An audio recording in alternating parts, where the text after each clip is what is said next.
doctors, and they will beat that deal. Call now to schedule your free exam, CT scan, and X-ray. Call 855-9-CUNNING.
This is Kcal News, Los Angeles.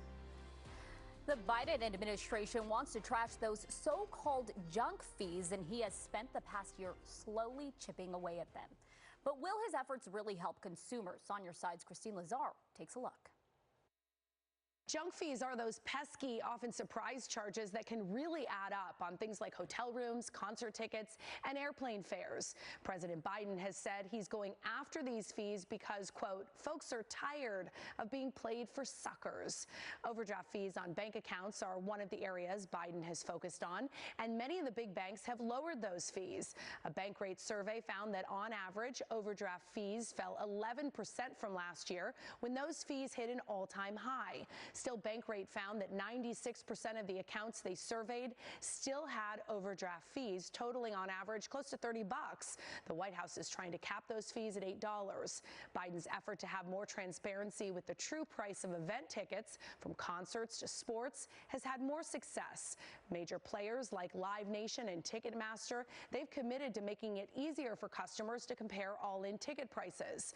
But when it comes to resort fees on hotels or extra fees on airline tickets, such as paying to choose your seat, Bankrate analyst Ted Rossman thinks the corporations will just raise prices to offset those costs.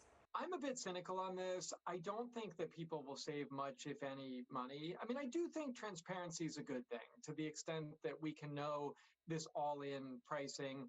Even there, though, some people say that it's actually easier to raise prices when things are bundled together because it kind of hides some of the individual line items. And just last week, the White House announced it's working with companies like Zillow and Apartments.com to be open about all the fees renters could be charged when they sign a lease, from application fees to pet deposits, paying for a background check, or for a parking spot.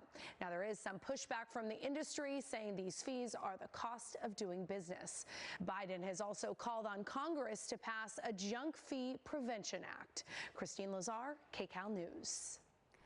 Homicide investigators are on the scene of a deadly double shooting at a Cliffside parking lot. Assignment manager Mark Liu live at the desk now with details about what we're learning in Kcal video. Mark. Yeah, that's right, Leslie. Here at the desk, we learned about the shooting death investigation when Los Angeles Sheriff's deputies actually sent us a preliminary news release detailing what was going on down there. We sent Kcal right to the scene. Take a look, and it actually turns out Kcal had to go to the scene twice. This is actually the second time, because the first time we really couldn't get a close enough look because of the clouds. Later in the 11 a.m. hour, Kcal went back and got these shots. You can clearly see the bullet markers on the ground and bullet holes in the glass of this blue car in the Cliffside parking lot on Palos Verdes Drive this morning. Los Angeles Sheriff's homicide investigators say they responded here at about 7 a.m. to find a man and a woman dead from gunshot wounds inside that car. Now, right now, there is no suspect information and no motive for this shooting. The parking lot will likely be closed for the rest of the afternoon while they process the crime scene here for clues. Now, here at the desk, we dispatched reporter Jasmine Veal to the scene. She's gathering info for her story down there, and we'll have a full report later this afternoon. That is the very latest from the desk. Leslie, send it back to you. Mark, thank you. Well, taking a live look outside right now where it is a whole different climate. Take a look along the coast versus inland. This right now, the Santa Monica Pier definitely doesn't look like that in the IE or Corona. It has appeared gray and cloudy in Santa Monica much of the morning. Let's check back in with meteorologist Alex Biston with your next weather forecast. And it's definitely muggy out there. It is. And you know what, Leslie, we have that shallow marine layer in place. And that is why we're seeing the fog just kind of forming at the beach, literally on the sand, or maybe a mile or two inland. But then we go to, yes, areas like the Inland Empire, the valleys, the deserts, and we are looking at a clear sky. But yes, feeling a little muggy out there, all thanks to the increase in monsoon moisture that we're feeling. We've got temperatures in the low 70s across Oxnard if you're in Ventura at this lunchtime hour. We've got winds coming out of the west at about 10 miles per hour. So across Los Angeles, Orange County, we are feeling temperatures rise to the upper 80s this afternoon under a sunny sky. Tonight, temperatures